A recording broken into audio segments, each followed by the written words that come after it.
There's a lot of classics out there. From 1980s Namco's Pac-Man to Nintendo's 1983 Super Mario Bros.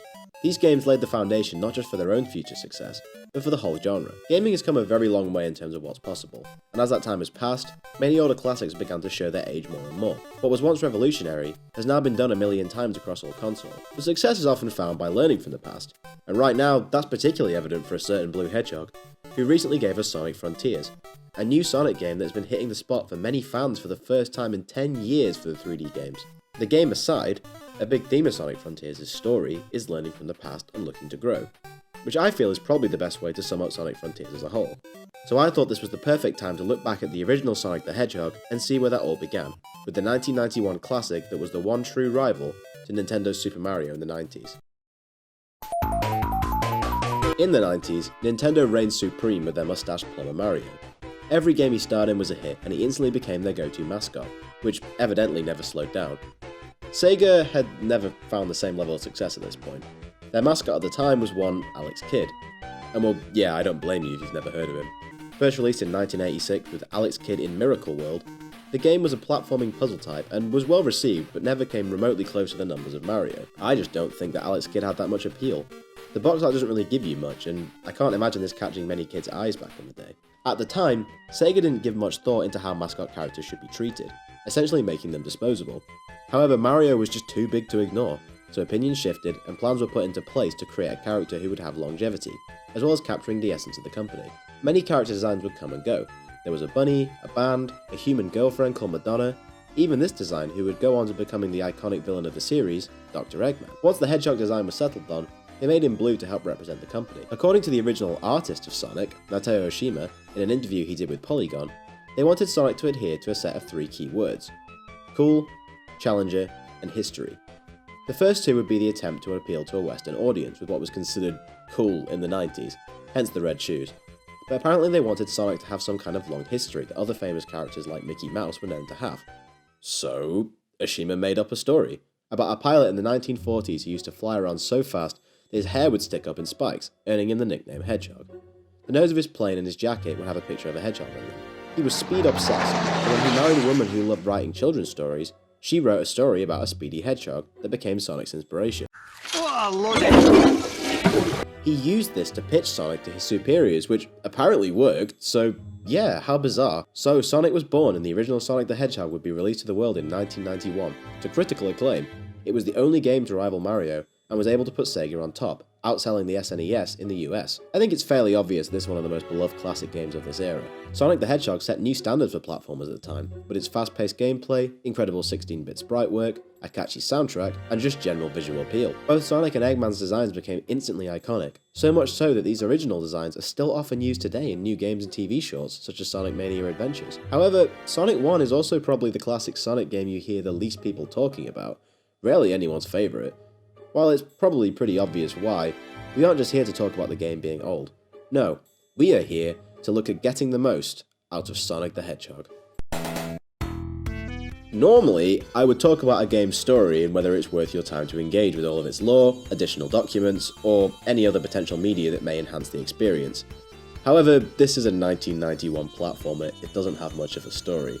Unless you're reading the promotional comic for the game in the US, which has a completely different story, completely non-canon to the games, but would serve as an inspiration for the comic series. It involves Sonic finding his way into the secret lab of Dr. Ovi Kintober, and the two become fast friends. You may have noticed, Sonic has brown fur. So, Kintober wanted to rid the planet of evil, so he built a device to contain the Chaos Emeralds, as well as befriending Sonic. He builds him a treadmill which explodes when Sonic runs at the speed of light, and this explosion is what turned him blue. Kintober would then go on to spill a soda on his machines which would explode and fill him with evil energy, turning him into Dr. Ivo Robotnik, the US's name for Dr. Eggman, which was created to make him feel a little more menacing in the West. This also spread his containment rings around the island, so Sonic sets out to stop Robotnik and collect the rings to rebuild the machine. I like how this comic tries to give some context to what's happening, but the problem is, this was never made canon, or ever mentioned again in the games, and is totally non-canon in Japan, so yeah, the real story is that the evil Dr. Robotnik has been capturing animals from an island called South Island, and putting them inside robots to create an army. Sonic, who resides here, must travel across the island, freeing the animals and collecting the 6 Chaos Emeralds, which allow Sonic to return the island to normal. It's very simple, of course, but the constant battles with Dr. Robotnik make him an immediately memorable villain. How many games at this time have you faced the main antagonist in every battle? It makes it feel much more personal. It's not like the game has much story apart from the one moment Robotnik sentences you to death, and then you come back around to smack him silly and stop him escaping. It's a small thing, but it goes a long way in giving this game an edge over its contemporaries at the time. Okay, here we go, game time. Sonic the Hedgehog is a 2D side-scrolling platformer with an emphasis on speed and momentum. Sonic is our only playable character, and as you would expect, he's pretty quick. But something that makes Sonic so much fun is how he reacts to terrain in these games. When you run downhill, Sonic will speed up. When you run uphill or jump in the opposite direction, you'll lose speed. Jumping with momentum will allow you to make much longer jumps if you angle it right, and by pressing down on the D-pad, Sonic will roll into a ball, gaining much more speed on slopes and allowing him to kill enemies in his path or even break through certain walls. It's the best part of this game, rolling down a hill and gaining so much speed that Sonic goes absolutely flying off the end of the ramp. Many secret areas are found by using Sonic's momentum, which will allow you to find hidden items such as a shield, invincibility, an extra life, or rings. Rings keeping you alive as long as you collect and hold on to one of them before getting hit. I almost forgot to mention rings because, of course, right, everyone knows how they work. But it's an interesting thing about this game, as in playtesting, it was found that most players didn't want to be cautious and would end up dying very easily. The ring system was invented to allow players to be a little more reckless, and it works wonders in keeping the game's pace up. To attack, Sonic has to either roll into them as mentioned before, or jump on them, which can be very fun if you land on top with momentum, as you will bounce very far and fast. The gameplay is very much simple to understand, hard to master, as Sonic 1 will reward players who bring skills to the table with the opportunity to keep the speed more constant. However, Sonic 1's levels often struggle to stay consistent with this design. Sonic 1's stages are Green Hill Zone, Marble Zone, Spring Yard Zone, Labyrinth Zone, Starlight Zone, Scrap Brain Zone, and Final Zone, which is just a boss fight. Each zone has 3 acts, with the third act always ending with a boss fight. Now, Green Hill Zone and Starlight Zone are both fantastic stages that take full advantage of Sonic's momentum. Green Hill contains plenty of breakable walls for optional routes through the levels, and teaches you the feel and mechanics of the game so well. Starlight has you zooming through loops, down slopes, and up huge ramps, allowing you to take shortcuts if you know where to aim. It also has seesaws that bounce you higher depending on your jump height, playing into that momentum-based gameplay. However, the rest of the zones don't quite hit the same level of excitement for most players. But as we are here to make the most of Sonic 1, let's look at what they offer us, as it might be a little more layered than you think. Marble Zone, for instance, isn't as slow and blocky as many players say.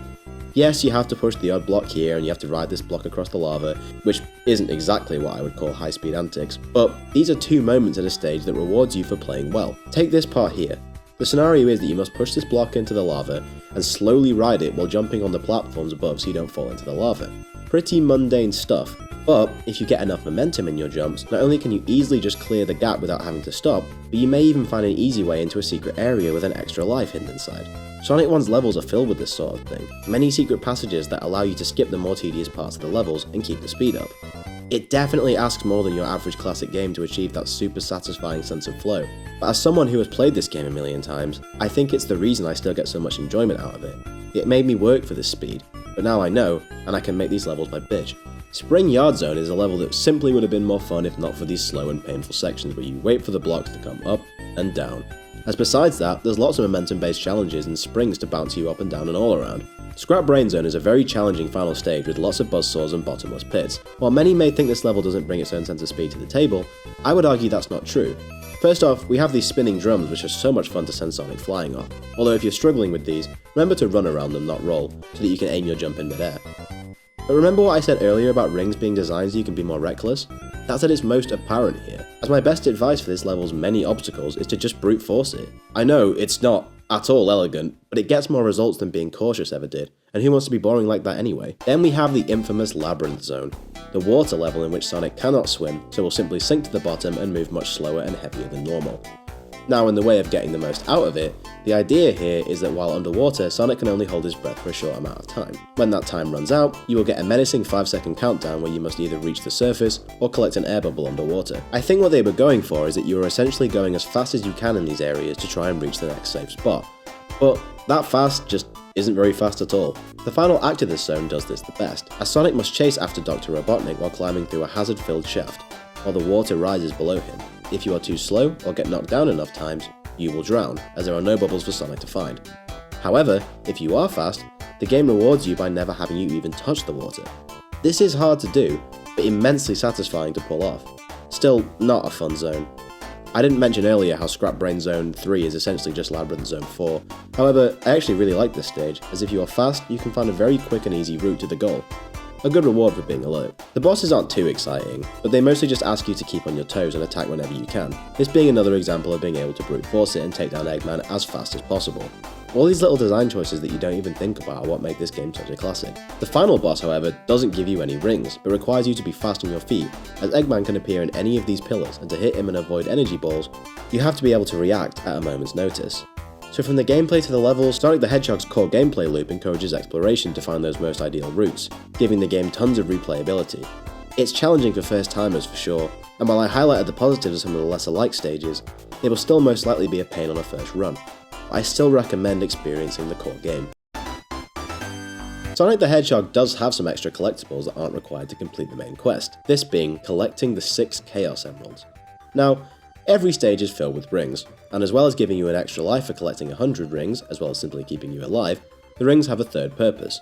You see, if you collect 50 rings and have them by the end of Act 1 or 2 of a zone, there will be a giant ring for you to jump into. Be careful though, once you pass the signpost, you only have a second to get into the ring, so it's best to jump from a distance before you cross the goal. Collecting 50 rings in a stage may sound easy, but remember if you get hit at all, you lose all of your rings.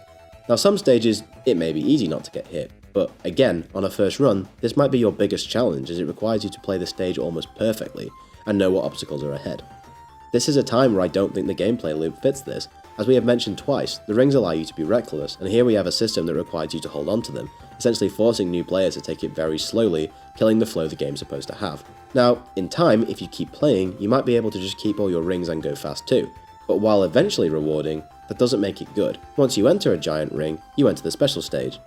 Honestly, these stages might just cause some players to get dizzy, as you control Sonic in his ball form through these mazes that spin constantly, as bumpers will send you flying all over the place. The goal here is in fact not to hit the buttons that say, well, goal, but to locate the Chaos Emerald. You can still control Sonic and can jump off obstacles, but you're fighting constantly with the maze itself. There are some bumpers that say down, which will actually slow down the rotation, as well as some that say R, which can flip the rotation. But there's also up, and, well, I'm sure you can guess what that does, and it makes it very hard. I don't like these special stages very much. I can beat them, but sometimes you're just at the mercy of the physics and the level can be over in a moment.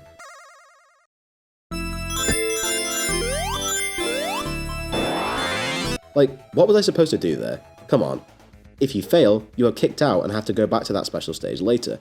You have exactly 11 attempts to collect the 6 Chaos Emeralds, as Scrap Brain Act 2 doesn't have a giant ring, but holding onto your rings in a level like Labyrinth Zone is no easy feat. And for getting them all, Sonic summons some flowers and Eggman bounces on an ensign. That's it. Is getting all of them worth it? No, not really. Normally if I play this game, I totally ignore the Chaos Emeralds. If you fancy some more challenge, it's certainly something you can do, but I don't recommend it for a first run in the slightest. Sonic games have always had great music. That started here, and even till Sonic Frontiers this has never stopped being true. Sonic 1 has a short track list, but every song in this soundtrack is super catchy and it never feels repetitive. Each song perfectly reflects the environments you are travelling through. The green hills are bright and colourful, so the music reflects that. Marble Zone is darker and more involved, so the music adds the tension of travelling through these dangerous ruins. Here, have a listen and see what I mean.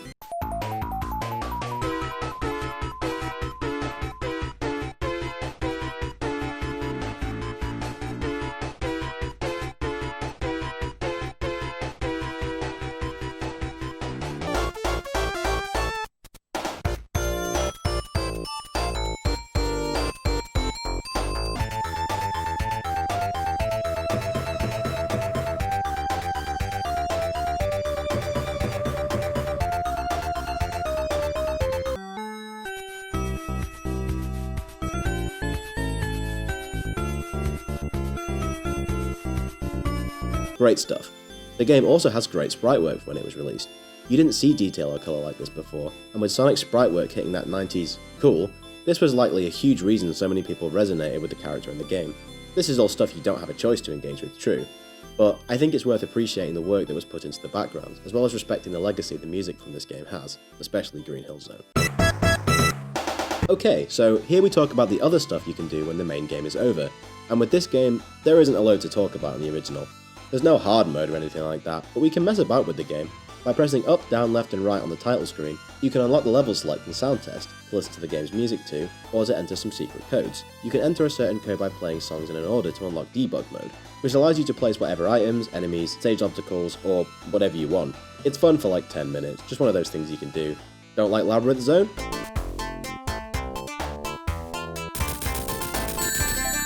Just end the level early, not dealing with that shit. The rest comes from re-releases. There's like endless versions of this game. Put it this way, if you own any modern device, it'll have Sonic 1 on it.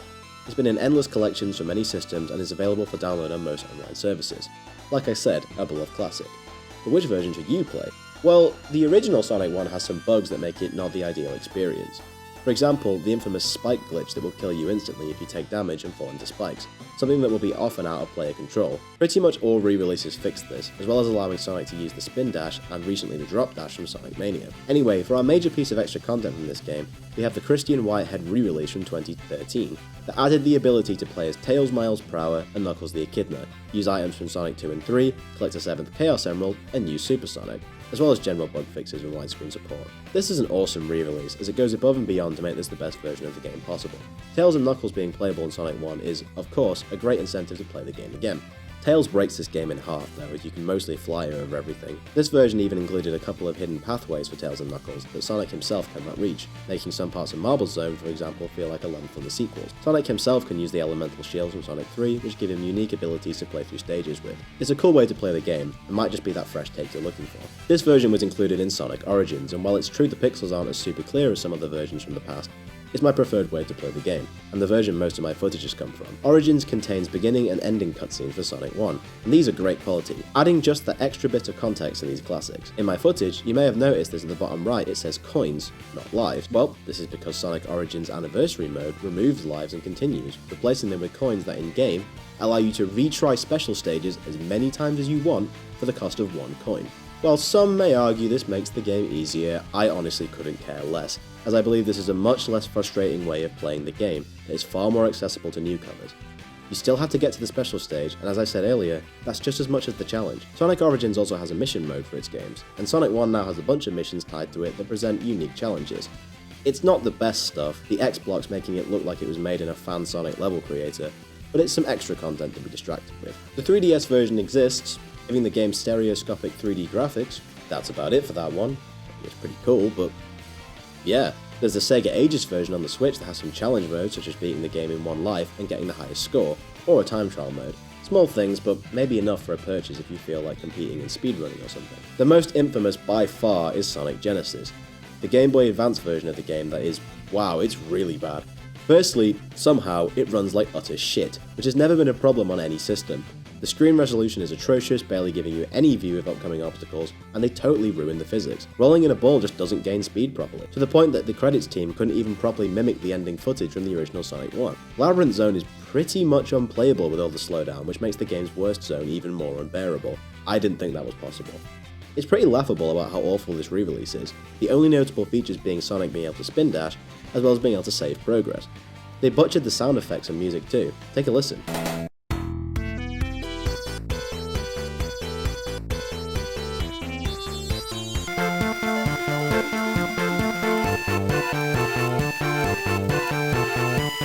Yeah, the Game Boy Advance was capable of so much better. I will say, I don't mind its take on Starlight Zone, but that's all I'm willing to give it. So bad port, avoid it like the plague. If you ask me, I think it's worth engaging with the extra content provided in the Christian Whitehead version, whether that's on mobile or contained in Sonic Origins, as the extra content I believe is the best provided. Anything else, I can only recommend if you're absolutely crazy for this game and want more out of it. Sonic the Hedgehog is a game that was honestly a great first attempt at such a new take on the genre. While its design showed the team weren't 100% sure how to make every stage feel like a thrill ride without taking away from the platforming, the attempts that were made here are honourable. So to make the most out of this 1991 platformer, you absolutely should play the main game in the 2013 remaster without collecting the Chaos Emeralds, and take your time learning how momentum works while enjoying the background and music. If you still like it, play it again with Tails and Knuckles. You could play mission mode in Sonic Origins, collect the Chaos Emeralds for the slightly better ending, play the other versions of the games for extra content modes. You shouldn't go anywhere near the Game Boy Advance game, worry about the story or promotional material comics. And that's Sonic 1. I hope you enjoyed the video, and stick around for more Making the Most of, coming soon.